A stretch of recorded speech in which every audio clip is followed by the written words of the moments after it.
ಹಾಗೆ ನಾನು ಯಾವುದೇ ಸ್ಟೇಜಿಗೆ ಹೋದ್ರು ನಾನು ಫಸ್ಟ್ ನನ್ನ ಮಾತು ಪ್ರಾರಂಭ ಮಾಡೋಕ್ಕೆ ಮುಂಚೆ ನಾನು 4 ವ್ಯಕ್ತಿಗಳ ಹೆಸರು ನಾನು ಹೇಳ್ಬಿಟ್ಟೆ ನಾನು ಪ್ರಾರಂಭ ಮಾಡಿದೆ. ಯಾಕಂದ್ರೆ ನಾನು ಈ ಜಾಗದಲ್ಲಿ ಕೂತಿದ್ದೀನಿ ಅಂದ್ರೆ ಆ 4 ವ್ಯಕ್ತಿಗಳು ತುಂಬಾನೇ ಇಂಪಾರ್ಟೆಂಟ್ ಆಗ್ತಾರೆ. ಮೊದಲನೇ ವ್ಯಕ್ತಿ, ಆಕ್ಚುಲಿ ವ್ಯಕ್ತಿ ಅನ್ನೋಕ್ಕಿಂತ ಅವರು ನನ್ನ ಲೈಫಲ್ಲಿ ಪಿಲ್ಲರ್ಸ್ ಅಂತಾನೆ ಹೇಳಕ್ ಇಷ್ಟಪಡ್ತೀನಿ. ಮೊದಲನೇ ಪಿಲ್ಲರ್ ಬಂದು Appu sir, Karnataka Ratna doctor Puneeth Rajkumar sir ಅವರು. ಯಾಕೆಂದ್ರೆ ನಾನು ಫಸ್ಟ್ ಗುರುತಿಸ್ಕೊಂಡಿದ್ದೆ ನಾನು ಡ್ಯಾನ್ಸ್ ಅಲ್ಲಿ. ನಾನು ಯಾವುದೇ ಡ್ಯಾನ್ಸ್ ಕ್ಲಾಸಿಗೆ ಹೋಗಿ ಡ್ಯಾನ್ಸ್ ಕಲ್ತಿಲ್ಲ. ಅಪ್ಪು ಸರ್ ವಿಡಿಯೋಸ್ಗಳು ನೋಡ್ಕೊಂಡು ಮನೇಲೇ ನಾನು ಡ್ಯಾನ್ಸ್ನ ಕಲಿತು ನಾನು ವಿಡಿಯೋಸ್ಗಳು ಮಾಡೋಕ್ಕೆ ಸ್ಟಾರ್ಟ್ ಮಾಡಿದ್ದು. ಇನ್ನು ಎರಡನೇ ಪಿಲ್ಲರ್ ಬಂದು ನನ್ನ ಫಾಲೋವರ್ಸ್.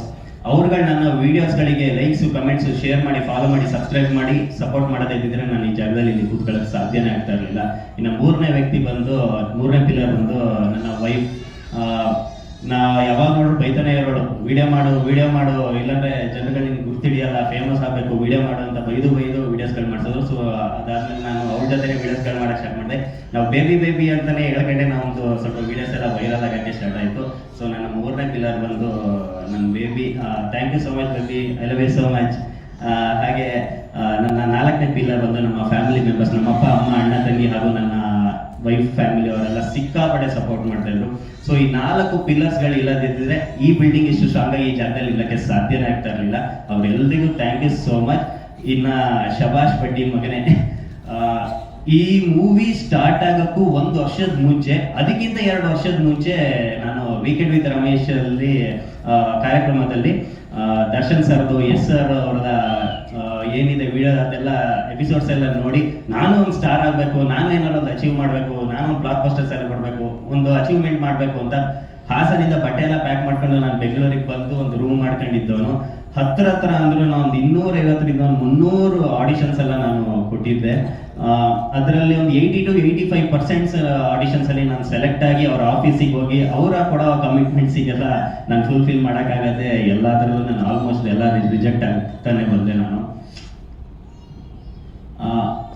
ಕೊನೆಗೆ ಸಣ್ಣ ಪುಟ್ಟ 1-2 ಮೂವೀಸ್ಗಳಲ್ಲಿ ನಾನು ಆಕ್ಟ್ ಮಾಡಿದೆ. ಅದ್ರ ಜೊತೆಗೆ ಒಂದು ಓಕೆ ಅನ್ನೋ ಥರದ್ದು ಒಂದು ಹೀರೋ ಫ್ರೆಂಡ್ ಆಗಿ ಒಂದು ಸೀರಿಯಲ್ ಅಲ್ಲಿ ನಾನು ಆಕ್ಟ್ ಮಾಡೋಕ್ಕೆ ಸ್ಟಾರ್ಟ್ ಮಾಡಿದೆ, ಮರಳಿ ಒಂದಳು ಸೀತೆ ಅಂತ. ಅದು ಓಕೆ ಅಂತ ಅನ್ಸೋದಷ್ಟೊತ್ತಿಗೆ ಲಾಕ್ಡೌನ್ ಆಗಿ ಸೀರಿಯಲ್ ವೈಂಡ್ ಅಪ್ ಆಯಿತು. ಅದಾದ್ಮೇಲೆ ಕಷ್ಟ ಆಗುತ್ತೆ ನಂಗೆ ಇಲ್ಲಿ ಇರೋಕ್ಕೆ ಅಂತ ಬಟ್ಟೆ ಎಲ್ಲ ಪ್ಯಾಕ್ ಮಾಡ್ಕೊಂಡು ನಾನು ವಾಪಸ್ ಹಾಸನಕ್ಕೆ ಬಂದಾಗ ನನ್ನ ವೈಫ್ ಅವಾಗಿನ ಮದುವೆ ಆಗಿರಲಿಲ್ಲ. ಇವಾಗಾದ್ರೂ ವಿಡಿಯೋ ಮಾಡು ಅಂತ ಹೇಳೋರು. ನನಗೆ ರೀಲ್ಸ್ ಮಾಡಕ್ಕೆ ನಂಗೆ ಫಸ್ಟ್ ಆಫ್ ಆಲ್ ನನ್ನ ಮೊದಲಿಂದ ನನಗೆ ಇಂಟ್ರೆಸ್ಟ್ ಇರಲಿಲ್ಲ, ನಂಗೆ ಲಿಪ್ಸಿಂಗ್ ಎಲ್ಲ ಮಾಡಕ್ಕೆ ನನಗೆ ಇಂಟ್ರೆಸ್ಟ್ ಇರಲಿಲ್ಲ. ಸೊ ಇಲ್ಲ ಇವಾಗಾದ್ರೂ ಮಾಡು, ಹೇಳಕ್ಕಲ್ಲ, ಇದರಿಂದ ಅದ್ರ ಮುಂದೆ ನಿಮ್ಗೆ ಜರ್ನಿ ಸ್ಟಾರ್ಟ್ ಆಗ್ಬೋದು ಅಂತ ವಿಡಿಯೋ ಮಾಡು ಅಂತ ಹೇಳಿ ಅಲ್ಲಿಂದ ನಾನು ವಿಡಿಯೋಸ್ ಮಾಡೋಂತ ಸ್ಟಾರ್ಟ್ ಮಾಡಿದೆ. ಮೇಯ್ನ್ ಆಗಿ ನನ್ನ ಟ್ಯಾಲೆಂಟ್ ಏನಿದೆ ನಾನು ಅದನ್ನ ತೋರ್ಸಕ್ಕೆ ಸ್ಟಾರ್ಟ್ ಮಾಡಿದೆ. ಡ್ಯಾನ್ಸ್ ಆಗಿರ್ಬೋದು, ಕಾಮಿಡಿ ವಿಡಿಯೋಸ್ ಆಗಿರ್ಬೋದು, ನಾನು ಮೇಯ್ನ್ ಆಗಿ ಓನ್ ವಾಯ್ಸಲ್ಲಿ ನಾನು ವಿಡಿಯೋಸ್ ಕಂಟೆಂಟ್ಸ್ಗಳನ್ನ ನಾನು ಮಾಡೋಕ್ಕೆ ಸ್ಟಾರ್ಟ್ ಮಾಡ್ಕೊಂಡೆ. ಆ ಟೈಮಲ್ಲಿ ನನಗೆ ಪ್ರಕಾಶ್ ಸರ್ ಮೆಸೇಜ್ ಮಾಡಿ ನಂಬರ್ನ ತಗೊಂಡ್ರು. ಅವಾಗ ಇವರು ಪ್ರೊಡ್ಯೂಸರ್ ಪ್ರಕಾಶ್ ಸರ್ ಆಗಿರಲಿಲ್ಲ, ಮ್ಯಾನೇಜರ್ ಪ್ರಕಾಶ್ ಅವರಾಗಿದ್ರು. ಅವರು ಕಾಲ್ ಮಾಡಿ, ಸಮ್ರಾಟ್ ತುಂಬಾ ಚೆನ್ನಾಗಿ ವಿಡಿಯೋಸ್ ಎಲ್ಲ ಮಾಡ್ತೀರಾ, ನಮ್ಮ ವೈಫಿಗೆಲ್ಲ ವಿಡಿಯೋಸ್ ಎಲ್ಲ ತುಂಬಾ ಇಷ್ಟ ಕಂಡ್ರಿ, ಏನಾದ್ರೂ ಮೂವಿಲಿ ಏನಾದ್ರೂ ಕಾಯ್ತಾ ಇದ್ದೀರಾ, ಅವಕಾಶಕ್ಕೋಸ್ಕರ ಏನೋ ಕಾಯ್ತಾ ಇದ್ದಾರೆ ಸರ್? ಕಾಯ್ತಲ್ಲ, ನಾನು ಸಾಯ್ತಾ ಇದ್ದೀನಿ, ನಂಗೆ ಬೇಕು ಸರ್ ಅವಕಾಶ ಅಂತ ಕೇಳಿದ್ದೆ ನಾನು. ಅವಾಗ ಇಲ್ಲ, ಖಂಡಿತವಾಗ್ಲೂ ನಿಮ್ಗೊಂದು ಅವಕಾಶ ನಾನು ಮಾಡ್ಕೊಡ್ತೀನಿ, ತಲೆ ಕೆಡ್ಸ್ಕೊಬೇಡಿ ಅಂತ ಹೇಳಿದ್ರು. ಓಕೆ ಅಂತ ಫೋನ್ ಇಟ್ಟರು. ಅದಾದ್ಮೇಲೆ 1 ವರ್ಷ ಪತ್ತೇನೇ ಇಲ್ಲ ಅವ್ರದ್ದು. ಅಷ್ಟೊತ್ತಿಗೆ ನಂದು ಓಕೆ ವಿಡಿಯೋಸ್ ಎಲ್ಲ ಸ್ವಲ್ಪ ಪಾಪ್ಯುಲಾರಿಟಿ ಬರಕ್ಕೆ ಸ್ಟಾರ್ಟ್ ಆದ ತಕ್ಷಣನೇ ಒಂದು ದಿನ ನಮ್ಮ ಫ್ಯಾಮಿಲಿ ಎಲ್ಲ ನಾವು ಕುಂದಾಪುರ, ಉಡುಪಿ ಎಲ್ಲ ದೇವಸ್ಥಾನ ಎಲ್ಲ ಮುಗಿಸ್ಕೊಂಡು ವಾಪಸ್ ಹಾಸನಕ್ಕೆ ಬರೋ ಟೈಮಲ್ಲಿ ನ್ಯೂಸಲ್ಲಿ ನೋಡಿದೆ ನಾನು, ಶಬಾಷ್ ಬಡ್ಡಿ ಮಗನೇ ಅನ್ನೋ ಒಂದು ಟೈಟಲ್ ಇಟ್ಟಿದ್ದಾರೆ, ಒಂದು ಮೂವಿ ಸ್ಟಾರ್ಟ್ ಆಗ್ತಿದೆ ಅಂತ. ನಾನು ನನ್ನ ಬೇಬಿ ಇಲ್ಲಿ ನೋಡು, ಶಬಾಷ್ ಬಡ್ಡಿ ಮಗನೇ ಹೆಂಗಿದೆ ಟೈಟಲ್ ಇದು ಅಂತ ಹೇಳ್ಕೊಂಡು ನಗಾಡ್ತಿದ್ದೆ. ಸಖತ್ ಡಿಫ್ರೆಂಟ್ ಆಗಿದೆಲ್ಲ. ಯಾಕಂದ್ರೆ ಆ ಟೈಮಲ್ಲಿ ಬಡವ ರಾಸ್ಕಲ್ ಅನ್ನೋದೊಂದು ಟೈಟಲ್ ಸ್ವಲ್ಪ ಡಿಫ್ರೆಂಟ್ ಆಗಿ ನಮಗೆ ಕೇಳುತ್ತಿತ್ತು. ಆ ಟೈಮಲ್ಲಿ ಶಬಾಷ್ ಬಡ್ಡಿ ಮಗನೇ ಇನ್ನೂ ಸ್ವಲ್ಪ ಡಿಫ್ರೆಂಟ್ ಅನ್ನಿಸ್ತು. ನಾನು ನನ್ನ ಬೇಬಿ ಹತ್ರ ಹೇಳಿದೆ, ಬೇಬಿ ನನ್ನ ಪ್ರಕಾರ ಈ ಮೂವಿ ಪಕ್ಕ ಹಿಟ್ ಆಗ್ಬೋದು, ನೋಡ್ತಾ ಇರೋ, ಒಳ್ಳೆ ಪ್ರಮೋಷನ್ ಇದೆ, ಒಳ್ಳೆ ಕಾಮಿಡಿ ಇದ್ದೇ ಇರುತ್ತೆ ಅಂತ ಹೇಳಿದ್ದೆ. ಆಕ್ಚುಲಿ ನಿಜ ಹೇಳ್ಬೇಕಂದ್ರೆ ಆ ಮೂವಿಲಿ ನಾನು ಇರಲಿಲ್ಲ ಫಸ್ಟು. ನೆಕ್ಸ್ಟ್ ಡೇ ನಾನು ಆ ಮಾತು ಹೇಳಿದ್ದು ನೆಕ್ಸ್ಟ್ ಡೇ ಸಂಜೆ ಹತ್ರ ಒಂದು 7ರಿಂದ 7:30 ಒಳಗೆ ಪ್ರಕಾಶ್ ಸರ್ ಕಡೆಯಿಂದ ಒಂದು ಕಾಲ್ ಬಂದಿತ್ತು. ಸಮ್ರಾಟ್ ಏನ್ ಸಮಾಚಾರ, ಏನ್ ಸರ್ ನಿಮ್ ಬರ್ತಾನೆ ಇಲ್ವಲ್ಲ ಸರ್ ಅಂತ ಹೇಳಿದಾಗ ಸರ್ ಹೇಳಿದ್ರು, ಏನಿಲ್ಲ ಒಂದು ಮೂವಿ ಮಾಡ್ತಾ ಇದ್ದೀವಿ ಶಬಾಷ್ ಬಡ್ಡಿ ಮಗನೇ ಅಂತ. ಶಬಾಷ್ ಸರ್ ನೆನ್ನೆ ತಾನೇ ನಿಮ್ಮ ಮೂವಿ ಬಗ್ಗೆ ಮಾತಾಡಿದ್ನಲ್ಲ ಸರ್ ಅಂದಾಗ, ಇಲ್ಲ ಒಂದು ಸೆಕೆಂಡ್ ಹೀರೋ ಇದ್ರು, ಆಕ್ಚುಲಿ ಅದು ರೀಪ್ಲೇಸ್ ಆಗಿದ್ದಾರೆ, ನೀವೇನಾದ್ರು ಮಾಡ್ತೀರಾ, ಸೆಕೆಂಡ್ ಹೀರೋ ಮಾಡ್ತೀರಾ ಸರ್? ನಾ ಹೇಳಿದ್ ಒಂದೇ ಮತ್ತು ಸರ್ ನಾನು ಅಂತ ದುಡ್ಡಿಲ್ಲ ಅಂದೆ. ಐ ಥಿಂಕ್ ನಿಮ್ಗೆ ಅರ್ಥ ಆಗಿರುತ್ತೆ. ಸರ್ ನಾನು ಅಂತ ದುಡ್ಡಿಲ್ಲ ಅಂತಾನೆ ಹೇಳಿದೆ ನಾನು. ಏನ್ ಹೇಳ್ತಿದ್ದೀರಾ? ಇಲ್ಲ ಸರ್ ನಾನು ಆಕ್ಟಿಂಗ್ ಮಾಡಕ್ಕೆ ನಾನು ದುಡ್ಡಿಲ್ಲ ಅಂದ ತಕ್ಷಣ ಅವ್ರು ಹೇಳಿದ್ರಿ, ನಾವೇ ದುಡ್ಡು ಕೊಡ್ತೀವಿ ಬನ್ರಿ, ನೀವು ನಿಮ್ಗೆ ಇಂಟ್ರೆಸ್ಟ್ ಇದೆಯಾ ಅಂತ ಹೇಳಿದ್ರು. ಸರ್ 100% ಇದೆ ಸರ್, ನಾಳೆ ಬಸ್ ಹತ್ಕೊ ಬನ್ನಿ, ಒಂದು ಮೀಟಿಂಗ್ ಮಾಡೋಣ ಅಂತ ಹೇಳಿದ್ರು. ಇಮಿಡಿಯೇಟ್ ಆಗಿ ಒಂದು ಟಿ ಶರ್ಟ್ ಹಾಕೊಂಡು ಸ್ವಲ್ಪ ಬೈಸೆಪ್ಸ್ ಎಲ್ಲ ಕಾಣತ್ತಾರ, ಸ್ವಲ್ಪ ಲುಕ್ಕ ಕಾಣದ ಸೆಂಟಿಮೆಂಟ್ ಎಲ್ಲ ಹೊಡ್ಕೊಂಡು ಬೆಳಗಿನ ಬಸ್ ಹತ್ಕೊಂಡು ಸೀದಾ ಅವ್ರ ಆಫೀಸಿಗೆ ಹೋದೆ. ಅವತ್ತೇ ನಾನು ಫಸ್ಟ್ ಪ್ರಕಾಶ್ ಸರ್ನ ಮತ್ತೆ ನಮ್ಮ ಡೈರೆಕ್ಟರ್ ರಾಜಶೇಖರ್ ಸರ್ನ ಅಲ್ಲೇ ನೋಡಿದ್ದು. ಕೂರಿಸಿದ್ರು, ಒಳಗೆ ಸ್ವಲ್ಪ ಪುಕ್ಕ ಅಂತ ಇತ್ತು ನನಗೆ. ಅವಾಗ ಕಂಪ್ಲೀಟ್ ಸ್ಟೋರಿ ಲೈನ್ ಹೇಳಿದ್ರು, ಶಬಾಷ್ ಬಡ್ಡಿ ಮೊನ್ನೆ ಅಂದ್ರೆ ಹೆಂಗಿರುತ್ತೆ ಮೂವಿ ಅಂತೆಲ್ಲ ಹೇಳಿದ್ರು.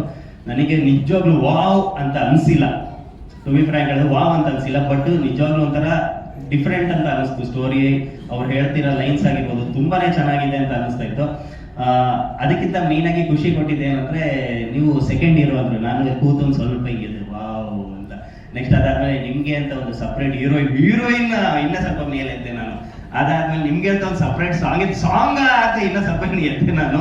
ಟೋಟಲ್ ಆಗಿ ಅದು ನಿಜ ಹೇಳ್ಬೇಕಂದ್ರೆ ಏನೋ ಒಂಥರ ಅದೃಷ್ಟ, ನನಗೆ ಒಂದು ಮಸ್ತಾಗಿರೋದೊಂದು ಟೀಮ್ ಸಿಕ್ಕಿದೆ. ಯಾಕೆಂದ್ರೆ ಅವ್ರು ಹೇಳಿದ್ರು ನಿಮ್ದೊಂದು ಸಾಂಗ್ ಇದೆ, ನವೀನ್ ಸಜ್ಜು ಸರ್ ಸಿಂಗಿಂಗ್ ಹಾಡು ಹೇಳ್ತಾರೆ ಅಂದ ತಕ್ಷಣ ನನಗೆ ಯಾರೋ ಹೊಸಬ್ರ ಕೈಲಿ ಏನೋ ಹಾಡು ಹೇಳ್ತಾರೆ, ಯಾಕಂದ್ರೆ ನಾನು ಹೊಸಬ ಅಲ್ವಾ, ಏನೋ ಒಂದು ಹೊಸಬ್ರ ಕೈಲಿ ಹಾಡು ಹೇಳ್ತಾರೆ ಅಂತ ಅನ್ಕೊಂಡೆ. ಬಟ್ ನವೀನ್ ಸಜ್ಜು ಸರ್ ಕೈಲಿ ಹಾಡು ಸಿಕ್ಕಾಪಟ್ಟೆ ಖುಷಿ ಆಯ್ತು. ಅದಾದ್ಮೇಲೆ ನಿಮ್ದು ಕೊರಿಯೋಗ್ರಾಫರ್ ಬಂದು ಧನು ಮಾಸ್ಟರ್. ಯಪ್ಪ, ನಂಗೆ ಅಪ್ಪು ಸರಿಗೆ ಕೊರಿಯೋಗ್ರಫಿ ಮಾಡ್ತಿದ್ದವರು ನನಗೆ ಕೊರಿಯೋಗ್ರಫಿ ಮಾಡ್ತಾರ ಅಂತ ಇನ್ನ ಕಂಪ್ಲೀಟ್ ಬ್ಲೆಸ್ಡ್ ಆಗೋದೆ. ಅದಾದ ತಕ್ಷಣ ಕ್ಯಾಮ್ರಾಮ್ಯಾನ್ ಬಂದು ಅಣಜಿ ನಾಗರಾಜ್ ಸರ್ ಅಂದ್ರು, ಲೆಜೆಂಡ್. ಸೀರಿಯಸ್ಲಿ ನನಗೆ ಫಸ್ಟ್ ಹೋಗ್ಲಿಕ್ಕೆ ಈ ತರ ಕ್ಯಾಮ್ರಾ ಹಿಡಿತಾ ಇರೋದು ಅಣಜಿ ಸರ, ಮಾತೇ ಬರ್ಲಿಲ್ಲ. ಅಷ್ಟು ಕಂಪ್ಲೀಟ್ ಆಗಿ ಬ್ಲಾಂಕ್ ಆಗಿ ಅಷ್ಟು ಖುಷಿ ಆಗೋದೆ ನಾನು.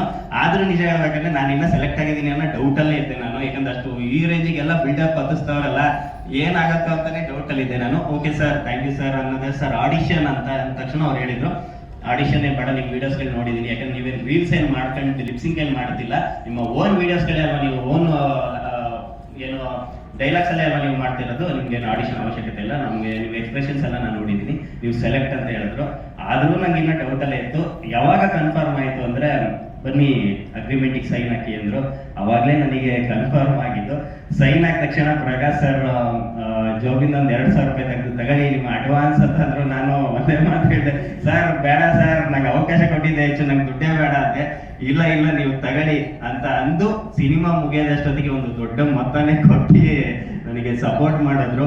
But seriously Prakash sir, Rajashekar sir main ಆಗಿ ನನ್ನ ಉಸಿರು ಇರೋವರೆಗೂ ನಿಮ್ಮ ಸಿನಿಮಾ ಇಂಡಸ್ಟ್ರಿಗೆ ಯಾರು ನಿಮ್ಮ ಟ್ಯಾಲೆಂಟ್ ನೋಡಿ ಯಾರು ಕರ್ಕೊ ಬಂದ್ರು ಅಂತಂದ್ರೆ, ನಮ್ಮ ಉಸಿರು ಇರೋವರೆಗೂ ನಾನು ಹೇಳೋದು ಪ್ರಕಾಶ್ ಸರ್, ಚೈತ್ರ ಮೇಡಮ್ ಹಾಗೂ ರಾಜಶೇಖರ್ ಸರ್. ನಾನು ಇರೋವರೆಗೂ ನಾನು ಮರೆಯಲ್ಲ. ಯಾಕಂದ್ರೆ ನಾನು ಅನುಭವ ಆಗಿತ್ತು ಸರ್. ಆ ಥರದ ಎಷ್ಟೋ ಆಡಿಷನ್ಸ್ ಅಟೆಂಡ್ ಮಾಡಿದಾಗ ನಂಗೆ ಅವಕಾಶಗಳು ಸಿಗದೇ ಇರೋ ಟೈಮಲ್ಲಿ ಒಂದು ಟ್ಯಾಲೆಂಟ್ ನೋಡಿ, ನಿಮ್ಗೆ ಟ್ಯಾಲೆಂಟ್ ಇದೆ ಬನ್ನಿ ಅಂತ ಹೇಳಿ ಗುರುತಿಸಿ ಇದು ಮಾಡಿದ್ರು. Thank you so much sir.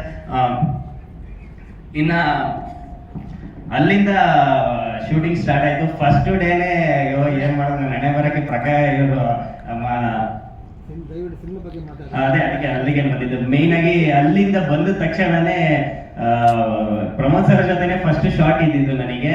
So ನಂಗೆ ನಿಜವಾಗ್ಲೂ ಇಲ್ಲಿ ತನಕ ಸ್ಟಾರ್ಟ್ ಆಗಿದೆ, ಕಾಲು ನಡುತ್ತಾ ಇತ್ತು ನನಗೆ. ಬಟ್ ಸರ್ ಇದರ ಇಲ್ಲ ಚೆನ್ನಾಗಿ ಮಾಡಿ ಅಂತ ಹೇಳಿ ಅಲ್ಲಿಂದ ಸ್ಟಾರ್ಟ್ ಆಯ್ತು ನನ್ನ ಸಿನಿಮಾ ಜರ್ನಿ.